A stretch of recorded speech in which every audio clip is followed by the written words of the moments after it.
CYN received a notice of allowance for its 23rd U.S. patent related to autonomous vehicle technologies, specifically for a modular sensor system designed for automated guided vehicles. This innovation allows the system to be attached to existing industrial machines with minimal modifications.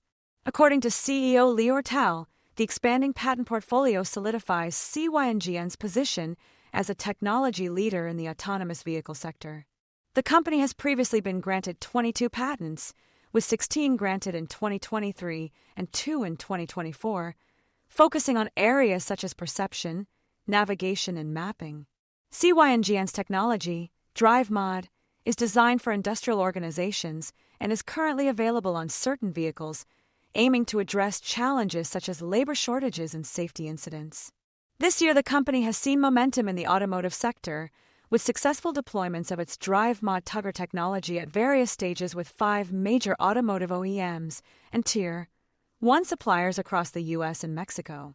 They also signed a new contract with a global Fortune 500 automotive supplier and secured new bookings worth approximately $308,000 in Q1 2025. CYN's technology is expanding into new industries, including manufacturing, consumer packaged goods, logistics, and defense, demonstrating the versatility and demand for its autonomous solutions. With a growing pipeline and investment in its sales team, the company is poised for growth and expects revenue growth in the coming quarters as it scales its autonomous material handling solutions.